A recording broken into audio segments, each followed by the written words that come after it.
પ્રસ્થાન કરી ચૂક્યા છે.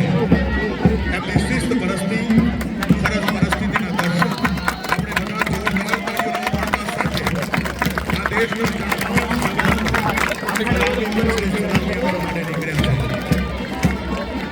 સંગીત સુરાવલી ગાંધીનગર પોલીસ બેન્ડ દ્વારા પ્રસ્તુત થઈ રહી છે.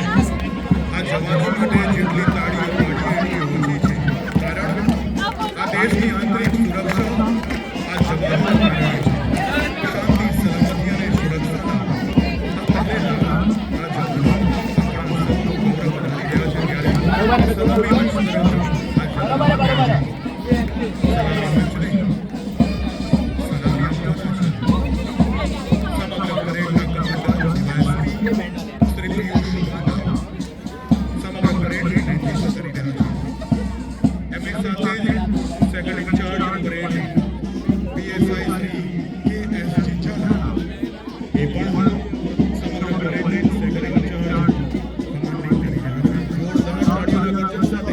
સલામી મંચ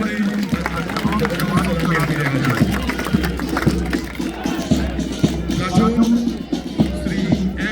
આ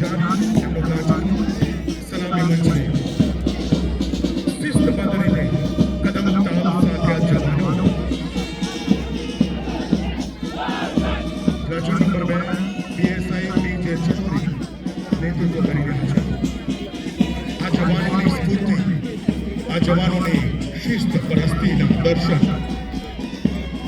શિસ્તબદ્ધ રીતે મહિલા પ્લાટૂન સમગ્ર ગાંધીનગરનું ગૌરવ, ગુજરાત પોલીસનું ગૌરવ, જેનું નેતૃત્વ GS પોખરિયા કરી રહ્યા છે. મહિલા પોલીસ અધિકારી શ્રીનું પ્લાટૂન ગાંધીનગર હોમગાર્ડ્સ મનોજ પંચાલ નેતૃત્વ કરી રહ્યા છે. સમગ્ર પ્લાટૂન સલામી મંચને સલામી આપી રહ્યા છે. GRD પ્લાટૂન રાકેશ પટેલ સલામી મંચને સલામી અને NCC આ યુવા cadet senior under officer Manoharsinh Jadeja નેતૃત્વ કરી રહ્યા છે. અને ડોગ સ્પોટ ગાંધીનગર અને ગુજરાત પોલીસનું નજરાણા નિર્મલસિંહ ઝાલા ડોગ સલામી મંચને સલામી આપી રહ્યા છે. જવાનોને ખૂબ ધન્યવાદ. અને માઉન્ટેનના જવાનો PSI શ્રી DJ જાડેજા સલામી મંચને સલામી આપી રહ્યા છે. આજે ખૂબ ગૌરવની વાત છે. 250 કરતાં પણ વધુ આ જવાનો આજે સમગ્ર પરેડમાં પાર્ટિસિપેટ કર્યા છે. આજે ફરજ પરિસ્થિતિના દર્શન આપણને કરાવી રહ્યા છે. ગાંધીનગર પોલીસ બેન્ડનો સુંદર સંગીતાવલી આપણી વચ્ચે પ્રસ્તુત થઈ રહી છે. અને હવે પરેડની સમાપ્તિ બાદ ટેબ્લોઝ જે ગુજરાત અને ભારતની વિવિધ કલ્યાણકારી યોજનાઓ વિવિધ વિભાગોમાં જન કલ્યાણના અર્થે નીકળી છે, એના વિવિધ માહિતીસભર ટેબ્લોઝ આપણને માહિતગાર કરવાના છે.